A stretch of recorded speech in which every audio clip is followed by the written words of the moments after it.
seal thing, more than I'm glad you're doing Yeah. Are we recording? Yeah, sure. that. No, I'm glad that that's what that character went. Yeah, all these years, I'm like, I was hoping you would have that kind of an ending. Yeah. Totally respond with a fart face for that.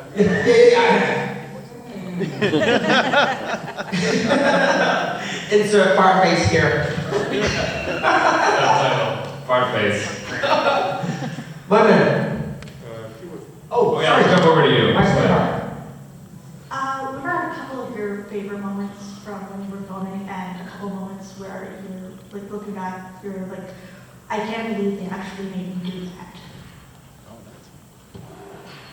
You know, starting with the second, I never realized that Django Fett got his head chopped off until I watched the movie.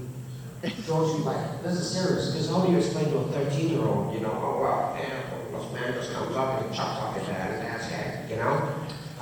So George asked me to, like, I was actually in wardrobe, and we had just done a scene, and I was, like, getting out so I could get back in plain clothes so I could go to lunch, and George comes running over, he's like, oh, I need my BOBA Fett, so they called me out. He's like, okay, put him back in, like all those little belts and stuff like that. And, I need it. So on the way out, he grabs Django Fett's helmet. We go in the studio. It's just me, him, and one camera operator. And he goes down on one knee, and he showed me exactly what to do. And I'm like, yeah, sure. So instead of going down on one knee, I'm a hell of a lot younger. So I just crouch on both knees because like I'm going number 2, you know, meaning in the forest somewhere. And I put it to my hand, he's like, okay, perfect, that's all we needed. I think he did a couple of different angles of it. And it wasn't until I watched the movie that I realized that my dad got his head chopped off.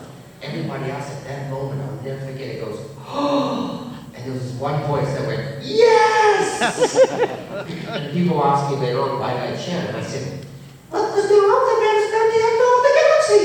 You know, it just makes for even like a funnier moment that this little Boba Fett, even in real life, was ready to become who he was meant to become. But cool moments was my nana raised me like her son. My mom had 6 kids, so after so many kids, you can kind of get forgotten, you know, and left behind. But my nana, she had a very fond spot in her heart for me always, before even I acted. So she had cancer, and we got to enjoy the last moments of life with her, and she got to see me being able to, you know, get to that point in life, and we got to enjoy that moments together. She actually fell in love with someone on set, which I didn't realize who he was, Christopher Lee.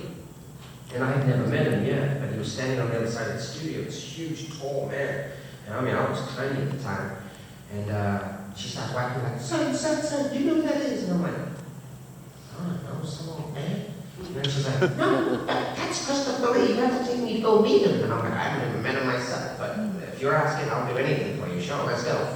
So I go over, and he starts up like, oh, my boy, you've been doing a fantastic job. And I'm like, oh, thank you, sir. And he's like, yes. And so I kind of did an introduction and everything, and he's like, oh, was this your first film? And I'm like, yes, sir, it is. And he's like, you know, you gotta remember, for a young brain, we filmed Star Wars over a whole entire year.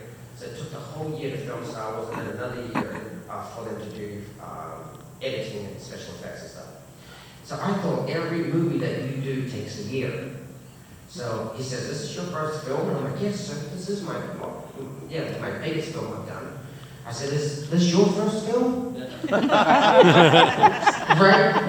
And he goes, my boy, I have been in over 150 films. That's what I said. But I replied with, oh my God, you must be old. Because I know I'm probably 150 years old.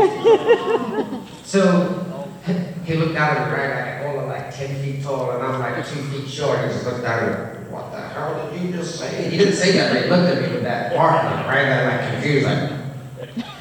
And so I look over at my nana, and my nana's like, this is not how you get me a boyfriend, son. So I look at her, I look back, and I'm like, oh, you better think quick. So I was like, oh, I'm like, she was like 51 at the time. And I'm like, 51, 52? And he goes from like this to, my boy, you have just made my day. I'm like, well, you can make my night's day too if you want. But that didn't happen. No. Yeah, What could have been? I know. What could have been? Hey, talk about fan service. Well, time really does fly when you're up here. We have time for